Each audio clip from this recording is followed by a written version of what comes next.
resolveu contar uma história no seu novo espetáculo de dança. Débora Coker, venha pra cá.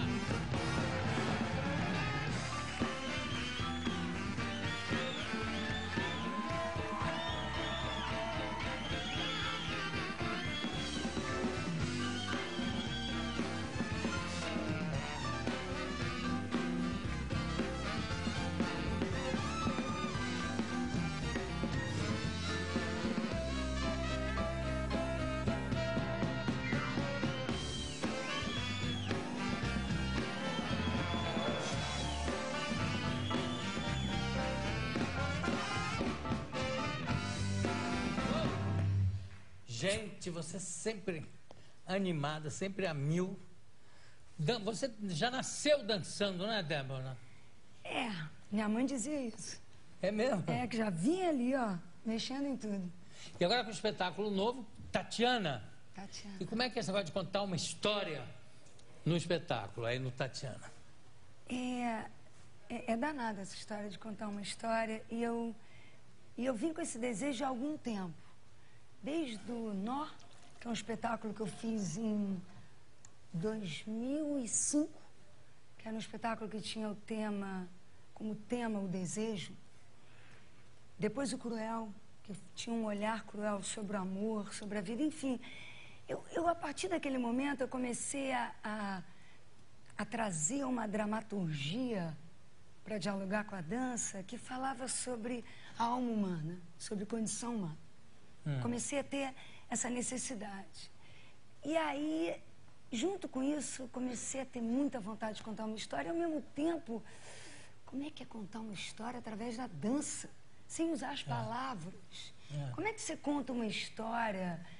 Como é que você conta um duelo? Como é que você conta uma história de amor? Como é que você conta a transformação de um personagem através da dança, através do movimento? Então, isso foi amadurecendo em mim, e aí chegou uma hora que eu falei, agora.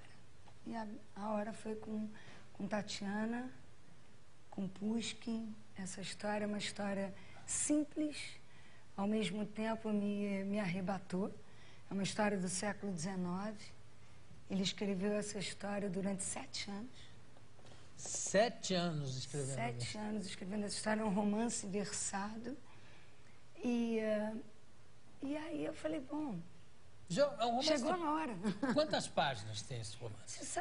Não sei, eu sei que são 8, agora você não prestei atenção a isso. São 8 capítulos. E também não é questão do tamanho, né? Porque tem... não é um romance gigantesco. É um romance versado, escrito em versos. Na verdade, Pushkin era um grande poeta e também um romancista. E nessa obra que dizem, e realmente eu acho que é a grande obra dele, ele uniu o romance e a poesia. Então, um romance versado é delicioso de ler, é bem-humorado. E eu centralizei essa história em 4 protagonistas. Eu escolhi, porque a história tem mais personagens. E eu decidi centrar em Oneg, que é o nome do que o Pushkin deu ao livro, Eugênio Oneg. Onegin Lenski, Tatiana e Olga, que são 2 irmãs. E eu trouxe na minha versão o próprio Pushkin também para o palco. Porque no romance, quando você vai lendo, o Pushkin tem horas que ele dialoga com os personagens. Agora, como é que faz para contar através da dança? São quantas pessoas? Olha, no balé são 17 bailarinos e a minha opção é uma opção que a gente pode dizer que não é uma opção clássica, porque normalmente, por exemplo, tem um clássico, um balé que o John Cranko fez em 1970 até para Marseille, no Stuttgart Ballet, e ele tinha um Oneg e uma Tatiana. Na minha versão, eu tenho 4 Oneguins, 4 Tatianas, 4 Olgas, 3 Lenskis e o próprio Pushkin. Quer dizer, os bailarinos, eles são 4 bailarinos diferentes para representar o mesmo personagem. Agora, me diz, tem um libreto que se apresenta antes para o público, ou o público tem que sacar tudo no próprio balé?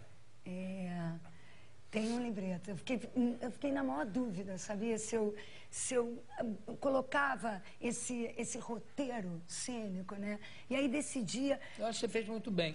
Porque as pessoas querem acompanhar a história. Claro. Não, inclusive, vou dizer por quê. Tem um filme aí agora, né, que, aliás, nem acho um grande filme, acho uma grande interpretação, que é o Cisne Negro. Você deve ter assistido. Lógico. Não é, com a Nicole Portman, né? Que ganhou o prêmio melhor, ganhou o Oscar e tal. Como é o nome? Natalie Portman. Até Nicole Kidman. Trocando o nome.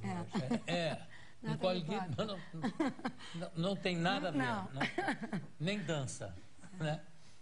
Mas a Natalie Portman, quer dizer, ela dança, faz o Cisne Negro, e aí durante o filme toda aquela história do diretor do balé, que é o coreógrafo e o diretor do balé, que quer sentir a transformação do cisne branco em cisne negro. Mas acontece o seguinte, as pessoas, quando vão assistir, não o filme, o próprio balé, que é um balé clássico, quer dizer, que é do repertório de toda a grande companhia clássica de balé, desde o balé russo, né, o Lago dos Cisnes. Quando a pessoa vai, a pessoa já conhece a história, não é verdade? Claro, eu nem sei se a história é... Eu tenho a impressão que é uma história infantil transformada em balé, é possível? É uma história fantasiosa, né? Por isso que dizem que é uma história infantil também. Mas é uma história intensa. Normalmente, inclusive, as bailarinas dançam o cisne branco e o cisne negro, que são em atos diferentes. Então, é uma história... Pode ser infantil também, mas uma história intensa, uma história... E um desafio para a bailarina que faz os dois, o preto e o branco, os dois lados, né?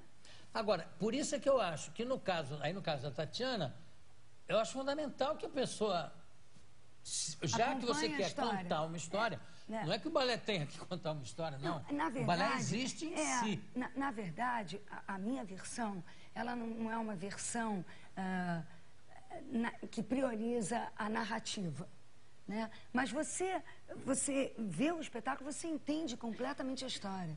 No primeiro ato, por exemplo, tem a presença dos 4 personagens e do Pushkin. No segundo ato, no final do primeiro ato, tem um duelo. E o Onegin mata o Lenski.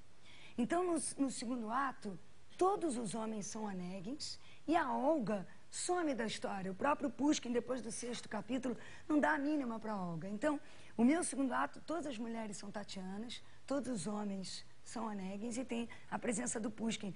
Mas é bacana de ver que, apesar de eu priorizar o sentimento, a emoção, a transformação daqueles personagens, a pessoa acompanha. Que agora o Onegin encontrou Lenka, agora é o momento da carta. É tão bom. A história não quer dizer que você... Não minimiza, senão era impossível fazer um balé do Romeu e Julieta, por exemplo. Né? Exatamente. A história não torna o balé menos emocionante ou menos contemporâneo até.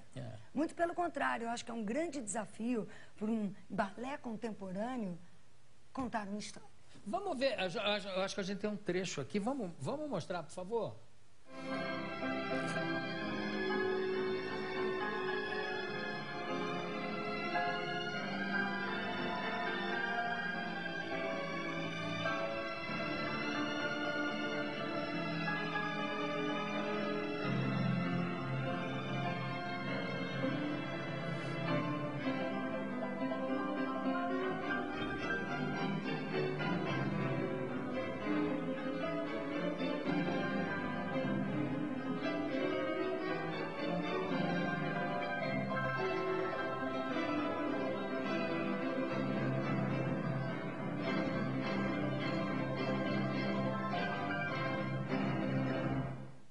Bravo!